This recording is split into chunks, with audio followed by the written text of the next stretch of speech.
चौथा और बहुत महत्वपूर्ण, हाथ जोड़कर विनती करना चाहूंगा, restore indexation on long term capital gain. Ma'am, पूरे दुनिया में इन्वेस्टर्स को इन्वेस्टमेंट्स करने के लिए, प्रमोट करने के लिए इंसेंटिवाइज किया जाता है। इस देश में इंडेक्सेशन हटाकर हम इन्वेस्टर क्लास को डिसइंसेंटिवाइज कर रहे हैं इन्वेस्ट करने के लिए। इंडेक्सेशन हटाना टैक्स लगाना नहीं है, इन्वेस्टर्स को पीनलाइज करने जैसा है। मैडम, मैं बताना चाहता हूं, inflation ravages the value of money.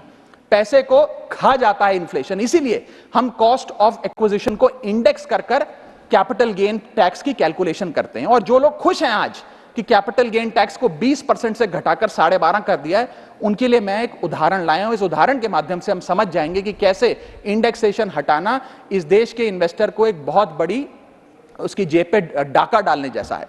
Madam, फर्ज करिए कि 2001 में आपने 1 करोड़ रुपए का एक मकान खरीदा। वो मकान की दर 6% के हिसाब से बढ़ती गई उसकी वैल्यू, और आज वो मकान जो 1 करोड़ का आपने 2001 में खरीदा था, वो आज 4 करोड़ 17 लाख रुपए का हो गया। अब दो सिनेरियो हैं, एक इंडेक्सेशन का सिनेरियो जिसमें आप बेचें उस पर टैक्स लगे, और एक नया सिनेरियो जिसमें आप उसे बेचेंगे तो नई रेट के अकॉर्डिंग उस पर टैक्स लगेगा। मैं पहले पुराने सिस्टम के हिसाब से, इंडेक्सेशन वाले सिस्टम के हिसाब से उस पर कितना टैक्स लगेगा वो आपको बताना चाहता हूं।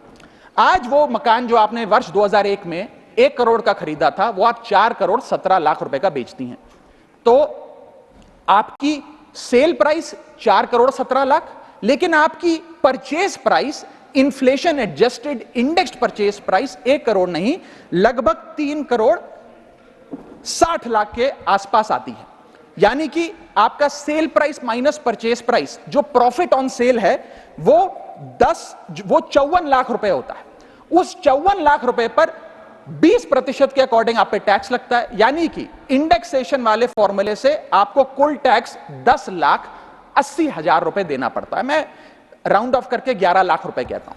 लेकिन जो नई व्यवस्था है जिसमें इंडेक्सेशन आपसे छीन लिया गया है, उसमें sale price 4 crore 17 lakh, cost price 1 crore, मुनाफा 3 करोड़ 17 लाख, उस पर 12.5% टैक्स, यानी कि टैक्स कुल मिलाकर आपका बनता है 39,62,000। यानी कि नई व्यवस्था में वही 1 करोड़ का मकान अगर आप बेचेंगे आज 4 करोड़ 17 लाख का, तो आपको लगभग 40 लाख रुपए टैक्स देना पड़ेगा, और पुरानी व्यवस्था में आपको मात्र 11 लाख रुपए टैक्स देना पड़ेगा। यानी कि 40 माइनस 11 लगभग 29 लाख रुपए का एडिशनल टैक्स आपको देना पड़ेगा मात्र 1 करोड़ रुपए के प्लॉट की सेल पर। यह है इंडेक्सेशन का खेल। इसीलिए indexation long term capital investments के लिए अति आवश्यक है। मैं सरकार से अनुरोध करूंगा कि उसे ना हटाएं, और आज मैं इस सदन में भविष्यवाणी करता हूं, अगर आपने इंडेक्सेशन वापस लागू नहीं किया तो 3 चीजें होने जा रही हैं इस देश में। पहला, रियल एस्टेट में इन्वेस्टमेंट गिरने वाली है और लोग अपना ड्रीम होम कभी नहीं खरीद पाएंगे। दूसरा, अंडर वैल्यूएशन होगी प्रॉपर्टी डील्स की, सब लोग सर्कल रेट पे प्रॉपर्टी खरीदेंगे बेचेंगे, कोई असल कीमत नहीं बताएगा।